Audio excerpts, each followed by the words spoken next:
Once Enoch and the city of Zion were taken into heaven, man's days corrupting the earth were numbered. In fact, God shortened the average lifespan to 120 years, which we'll later see with Abraham, Isaac, Jacob, Joseph, and Moses. After a while, the only righteous people who remained on earth were Noah and a small portion of his family. Even Methuselah, Noah's grandfather, took glory unto himself, and presumably had sinful pride in the fact that Noah would be his descendant. Even the sons of God, who, remember, are those who have been baptized and have received the Lord Jesus Christ as their new father, sinned by having children with the daughters of men, rather than with the daughters of God, those within the covenant. And the daughters of Noah's sons who were within the covenant were marrying out of the covenant. The children of these sinful relationships were called giants, if you read the King James Version. But the word is actually Nephilim, which might be better if left untranslated. The word used in the Greek translation of the Old Testament, the Septuagint, is peptokates, those who have fallen. Traditionally, the sons of God were thought to be angels called watchers who fell from heaven and had children with human women, creating the giants or the fallen ones. If you want an interesting afternoon, go ahead and read the apocryphal Book of Enoch, long considered scripture by ancient Israelites, including at the time of Jesus, which describes this episode in detail. Prophets like Joseph Fielding Smith, however, weren't so convinced of this. It's more likely that men and women within the covenant, called the children of God, were abandoning the covenant, contributing to the earth's state of wickedness, and later even tried to kill Noah because he preached against them, and were evil continually. Methuselah fathered Lamech, and Lamech fathered Noah. When Noah was born, Lamech said,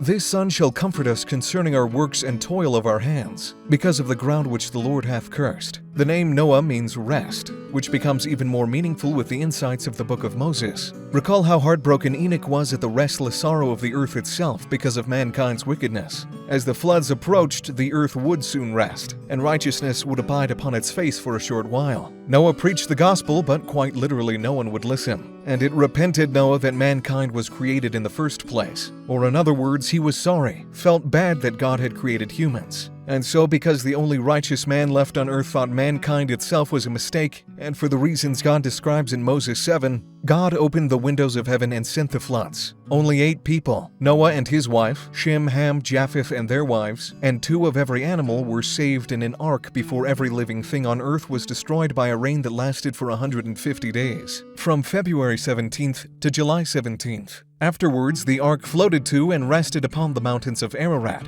which might be in Turkey. Several months later, Noah, his family, and the animals went out of the ark to repopulate the earth, and the earth rested, if only for a short time, and was baptized with water, just as it will someday be baptized with fire, to cleanse all the sin that was upon it. And God's sign of the covenant between him and Enoch, the covenant that he would never destroy the earth with a flood of water again, was the rainbow, as if to say, "Look, the rain has stopped. You won't be drowning today."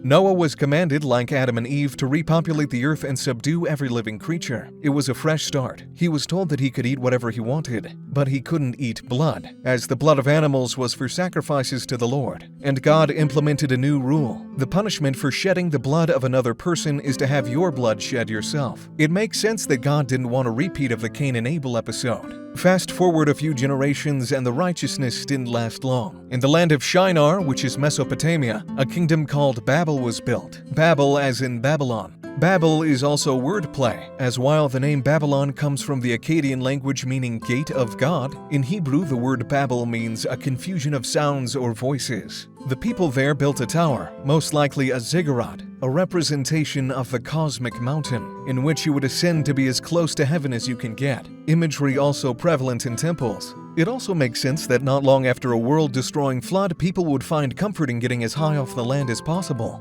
Order ascending out of chaos. Thus, they built a tower in Babylon, not out of devotion to God, but as a way to consolidate power, lest they be scattered. The irony, however, is that God came down and saw what they were doing and did just that. Confused their language and scattered them over the whole earth. Except one family, as we know, who were Jared and his brother, because they cried unto the Lord, and the Lord had compassion upon them, and brought them to a promised land because of their faith. If we had faith like the brother of Jared, faith that the Lord is a God of truth and cannot lie, God perhaps would have compassion for us too.